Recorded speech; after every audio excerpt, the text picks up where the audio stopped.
We're ready. Hi, this is Kristen with Collision Hub. We are live on the NACE floor in Las Vegas, Nevada for NACE 2010. And today we've got Brian Schaefer with us, and we're going to talk about just some of my favorite things. So I feel like it's the Oprah show today. You didn't know you were going to do like Oprah's favorite things, did you? No, I'm looking forward to it. Yeah, I know. It's Collision Hub's favorite things. You have brought with you today the booth wrap. Yes. And I am just kind of loving this product, and kind of what we see here is a little bit of wine. Tell me a little bit about booth wrap. The dirt trap system that we just developed and brought out this year actually is an innovative non-woven adhesive backed material that provides protection for the paint booth. So as you can see, this would be a dirty piece of the dirt trap system, and this would be a clean part of it. So with the advent of waterborne materials, this becomes more and more important due to the fact that one of the negatives to waterborne material is you have to have that air movement going through the booth, and when that happens, you do produce a lot more dirt and dust that will get into your shops or into your jobs potentially. So the nice thing about the dirt trap is what it does is it traps the dirt, providing a cleaner, better finish for the car, allowing for the shop to be more productive on the end of the job. Yeah, one of the things I've noticed with it that I like a lot is, you know, depending on where the booth is kind of sucking down from, on a side job, not a lot of trash, but when we went up on the top panels, we're noticing a lot more, and this seems to prevent that. So I'm noticing now when I'm doing some hoods and some roofs and some trunks, with this, it's just taking away a lot of my trash, and I'm not denibbing like I used to. Exactly. So the shops are, telling us that they're seeing a 50% decrease in the amount of buffing that they have to do, or denibbing, if you will, which just makes the shop more productive and more efficient. Right. So that'll probably, with that reduction, I can maybe get 2 more cars a week through the booth. Potentially, yes. Yeah. That's always good. The more cars I can move, the better. Yeah, we're always trying to help the shops make more money. Yeah, and I was surprised that really, when I knew I was going to get some into how thin it was. Yes, very based thin. on what it does, and there's it's just not a lot to it. Yeah, and then one roll does a booth. Absolutely. Yep. Depending on the size of the booth, if you've got a traditional average size booth, one roll will do, or one system will provide enough to get the whole shop set up. Wow. And any feedback from some shops spraying waterborne that have now put this product in, what they're kind of telling you about it? They're seeing drastic reductions in the amount of time that they're spending buffing and denibbing, so they love it. And the nice thing about it is, with waterborne, as you know, you're trying to reduce the amount of water that gets into it, so you're not having to pressure wash the booth. You don't have to worry about, if you are doing that, you don't have to worry about the corrosion or the rust that potentially could come into play with pressure washing or washing down the booth. Yeah. And then you don't have the maintenance provided needed on a regular basis with this. Hey, you put it on the walls, you put it on the floor. When it gets looking like this, you take it up, you put some new stuff down, and you've got basically a brand new booth. Well, that's a great point, because I think now when you go through booth maintenance and you're trying to get your booth cleaned on a cycle, whether you're doing a 3-month cycle or a 6-month cycle, you're generally shutting the booth down for a day. So you've either got the poor guy that's coming in on a Saturday, or you're losing a whole day of production in the shop just maintaining your booth. And this goes fairly quickly, and it goes on, and it's just amazing. Yeah, so the recommendation for something like this is you're probably going to change the floor out once a month, and then the stuff on the walls maybe once a quarter, depending on how much goes through the shop. That's great. Yeah. Well, you've also brought us, I think, it's running a close second to the DMS, I got to tell you. Oh, come on. The DMS, but I really love the AccuSpray system. Tell me a little bit more about it. Okay, the whole idea behind the AccuSpray system is what you're holding there is you've got a composite gun body, okay? And it works in conjunction with PPS, as you know. So we came out with PPS about 10 years ago now. And PPS is great for waterborne shops as well, due to the fact that it's a closed system, and you don't have to worry about the corrosion that might be, with an aluminum type cup. You don't have to worry about that. So the PPS system is great, and it works in conjunction with our brand new AccuSpray system. So the idea behind this is you've got a composite gun handle with a disposable, reusable, if necessary, atomizing head. Right. So essentially, the air cap, the fluid nozzle, and everything comes off. So depending on how the shop primes, if the shop does batch priming, so let's say they're getting 10 cars ready at one time, we would recommend use it for that batch. When you're done, take it off, throw it away, wipe the needle off, put a new atomizing head on, you've got a brand new spray gun. So the beauty behind this is you've got a premium spraying gun at a fraction of the cost. Right. Now it is reusable, so if somebody's not batch priming and they're actually priming on demand. So if somebody gets something ready in the shop and then they need to prime it, they use it, and they can flush this out and reuse it. We recommend 8 to 10 times. Right. Now the other nice thing about it is you can see it's polypropylene, so it's made out of plastic. The beauty of it is it's clear. So you can see when the primer has been flushed out and when it's clean. So you flush it out, when it's done, take it off, wipe the needle off, put it back on, and you've still got that brand new spray gun with that premium finish and you're ready to go. And with the clearness, I'm going through a lot less thinner getting this thing, cleaning and prepping That's good. it. So yeah, it's really been amazing. Yeah. And the pattern, the spray pattern and everything just is really, really nice. Yeah, you know, there's a number of values to the system. One is, as you mentioned, the pattern.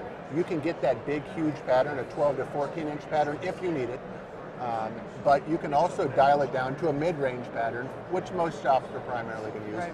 Or you can dial it down to the size of a dime if needed. So if you're just dusting something in, or you just need a small area, you can dial that down. But the nice thing about, hey, you can have that big pattern, but it's not just a big pattern, it's a usable pattern. So you've got good fluid distribution from top to bottom. It's not heavily centered and a little dry on the top.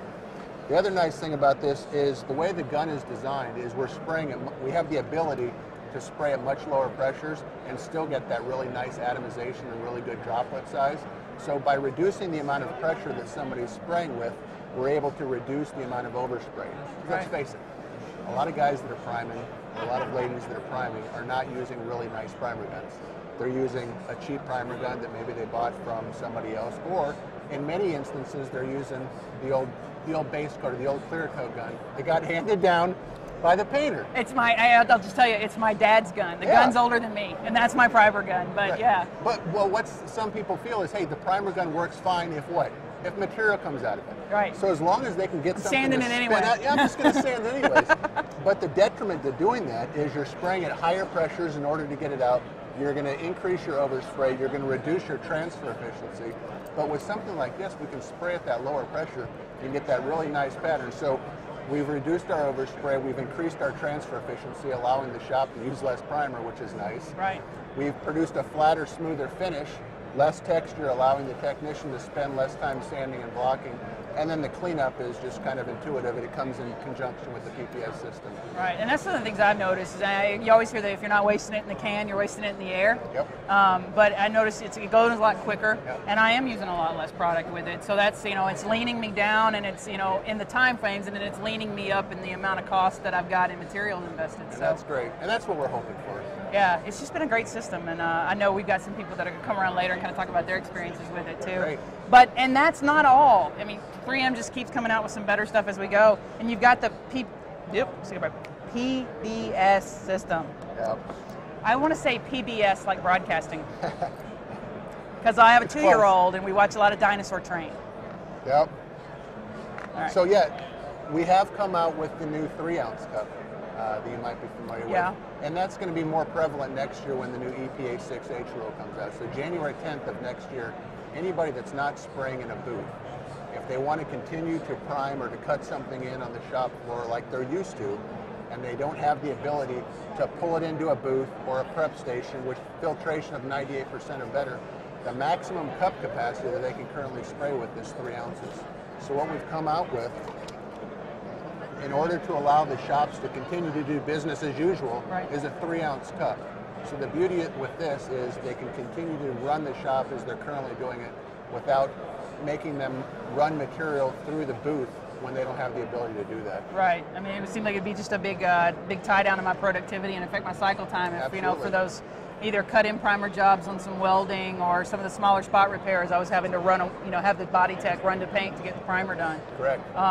It allows me to kind of keep that on the rack with me, so to speak, in the metal type portion of the shop. Yep. So it's just been a great tool. Any feedback from some shops that are using the 3-ounce cups right now that y'all are getting? Yeah, there's a couple things. One, they love the fact that they're realizing, hey, I'm probably using more material than I necessarily need to. And the other thing is, in conjunction with the new AccuSpray system, is, we talked about the reduction in overspray. Right. So they're getting better transfer efficiency. A lot of technicians are saying, hey, I used to have to use the full 6 ounces that goes in the cup, but now with the advent of the AccuSpray system, we realize we can use less primer, so they're actually going to using the 3 ounce, and they're still having plenty of material to do that normal job.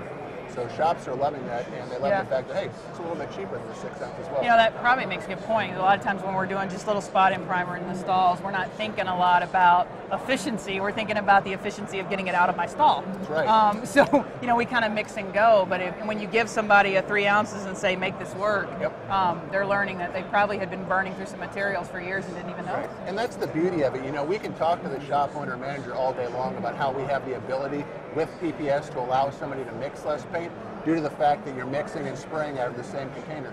But let's face it, a lot of times the technicians, they continue to mix the same amount of material. So even though we have the ability to allow them to use less material, they might not necessarily do that.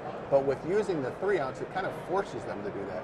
So if they were normally mixing 6 ounces, but they only need to use 3 ounces, the shop manager or owner saying, hey, you're going to use this 3 ounce, it basically forces them to reduce their primer consumption by 50%. And with the AccuSpray system, it allows them to do that. And that's a significant savings. I know every time I seem to open the mail, the cost of primers are going up. Yeah. So if I can have a 50% savings in primers, that is a nice front-end benefit for the shop to have. Absolutely. So I'm almost afraid to ask, what else has 3M got for us? It seems like it's been a new product all the time. Anything new coming out? Well, you know, we've got we do have the different filters for waterborne material. So as you know, when we initially came out with the original PPS, we had the green barrel filters, and we transitioned to the welded-in filters that you can see here, and these are 200 micron filters. But with the advent of waterborne material, it's a dirtier material, so that dirt has a tendency to migrate through the larger 200 micron filters. So what we did is we came out with the 125 micron filter. So we've got a finer mesh, allowing it to keep that dirt out of the job, if you will. And this is our traditional size, and we also just recently launched the full diameter. So somebody feels like, hey, if they've got a really dirty waterborne material and it's clogging up this filter itself, what we're doing is we've provided them with this larger diameter filter, allowing for a little bit more of that trash, giving them that better flow. Right. It's so important, the filtering. I think it's one of the things when we first started we kind of forgot about was changing the filters before we sprayed. We just kind of like, man, it'll be fine. We'll just spray and go, right? So and then the last thing is you ask, you know, are we coming out with anything new? As you know, this is a 1/8, so it is designed primarily for primer. Right. But the first thing the technicians are asking is, well, I want to use it for sealer. I want to use it for base coat and clear coat. So we are furiously working on coming out with something that would allow somebody to use it for sealer, and then eventually we would like to migrate into the base coat and the clear coat work. That would be, I would love to have it for sealer. I'm looking forward to providing that for you. It's going to be, I'll be in the shop for another week after that, so I'm losing productivity thanks to all the products. So I appreciate you coming by today. It's always a pleasure to have you guys stop by. It's I think it's become like the Collision Hub favorite thing show. So I appreciate that. But I am going to stop by the booth and we'll do some more, and hopefully we'll see some of the rest of the stuff out there. Don't forget to join us for the rest of the week. We'll still be live from the NACE floor in Mandalay Bay in Las Vegas, Nevada, bringing to you some of the latest products and what's here on the show floor. Thanks. Do you want to talk to Kayla, or do you want me to talk to Kayla? All right. Okay? Do you want him to talk with Kayla about her using it, or do you want me to do the talk with Kayla? Either way. What do you think you'd like more? We could do a 3-way. Sweet. Where'd she go? She's going to stop back. What are we doing? Oh, is she coming back soon? She didn't say. She just said she was walking. Okay. She said, I'll be right back. I mean, okay? I We're can starting off saying, Richard, I've had enough of film. It has nothing to do with me, right? Okay. Yeah. I know you got somewhere to be. I'll shoot it with her. Okay. If you guys, guys, Yeah. well. Yeah. if you guys wanted me to come back, just come grab me or call me or whatever. Yeah. I'll give us. I just think it might be. I'd sent her a video when I got an extra one. I got 2 in. I sent her a thing. I said, hey, Kayla,